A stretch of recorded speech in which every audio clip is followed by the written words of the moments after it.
और सरकार इस गणना को शीघ्रातिशीघ्र पूरा कराना चाहती थी भी और चाहती है भी। और हमें पूरी उम्मीद है कि उच्चतम न्यायालय से हमें जाति आधारित गणना का कार्य पूरा कराने की अनुमति मिल जाएगी। और हमारे मुख्यमंत्री हर हाल में इस गणना के कार्य को पूरा कराना चाहते हैं। इसके लिए जो भी इसके कानूनी उपाय हो सकते हैं वो सब सरकार की तरफ से किए जा रहे हैं। नमस्कार, आप देख रहे हैं न्यूज़ फॉर नेशन। मैं आपके साथ अभिजीत सिंह। बिहार में जाति आधारित जनगणना हो रही थी, जिसको लेकर पटना हाई कोर्ट ने उस पर स्टे लगा दिया गया और कहा गया है कि अगले सुनवाई तक जाति आधारित जनगणना को रोका जाए। जिसके बाद सरकार ने री-पिटीशन दायर किया और री-पिटीशन में को भी पटना हाई कोर्ट ने खारिज कर दिया। जिसके बाद अब सरकार है जो सुप्रीम कोर्ट के दरवाजे खटखटाए हैं। इसी को लेकर जब हमने बात किया बिहार सरकार के मंत्री विजय कुमार चौधरी से, तो उनका साफ तौर पर कहना है कि हमें ये नहीं समझ में आता है कि जो जाति आधारित जनगणना को क्यों रोका गया है, क्योंकि वो जनहित की बात उसमें थी। और उन्होंने ये भी कहा कि हम लोग को पूर्ण विश्वास है कि सुप्रीम कोर्ट से जो हम लोग सुप्रीम कोर्ट के पास गए हैं तो हम ही लोग के फेवर में सुप्रीम कोर्ट का जो सुनवाई है वो आएगा। क्या कुछ कर रहे हैं बिहार सरकार के मंत्री विजय कुमार चौधरी, पहले सुनिए उनकी बातों को।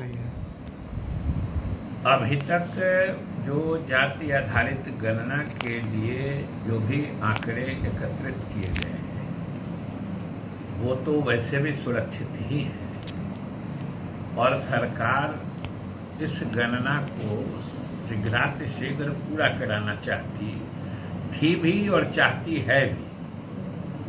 लेकिन उच्च न्यायालय का आदेश है इसको स्थगित रखने का, तो अभी स्थगित किया गया है।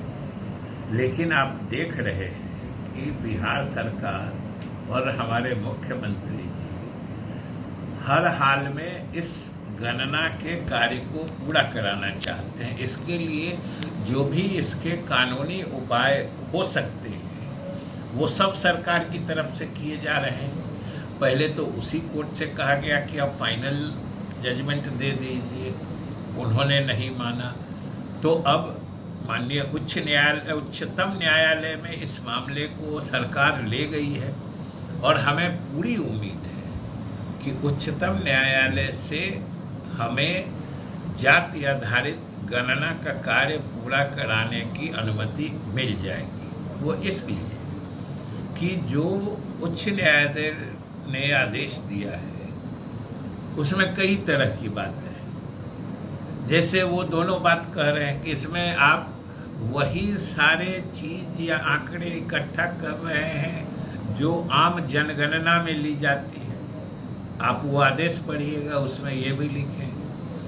तो सवाल है कि आम जनगणना में जो आंकड़े या जो सूचनाएं सरकार संग्रहित करती है और उससे निजता के अधिकार का हनन नहीं होता है और लोगों की कोई गोपनीय सूचना सार्वजनिक नहीं हो पाती है, तो वही सूचना अगर जाति आधारित गणना के लिए एकत्रित की जाएगी तो उससे निजता का अधिकार का कैसे हनन हो जाएगा। और उसमें क्या पूछा जाता है, पिता का नाम, पति का नाम, किस जात के हैं, किस धर्म के हैं, आपका पेशा क्या है, आमदनी क्या है। इसमें कौन सी ऐसी एकदम से गोपनीय सूचना है?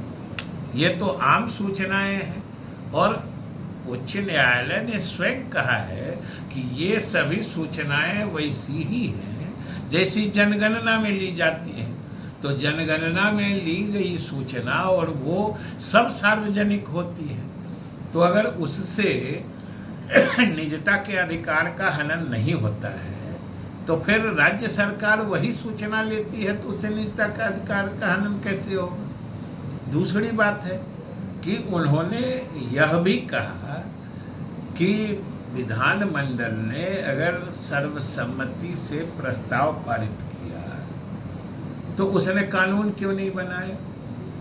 दूसरी तरफ उसी आदेश में यह भी कहा गया है कि राज्यों के विधानमंडल के अधिकार क्षेत्र से बाहर है, ऐसा कानून बनाना। अब इस पर तो उच्चतम न्यायालय देखेगा कि एक साथ दोनों बातें कैसे हो सकती है, कि विधानसभा या विधानमंडल को अधिकार भी नहीं है, और दूसरी तरफ ये प्रश्न भी है कि आपने कानून क्यों नहीं बनाया।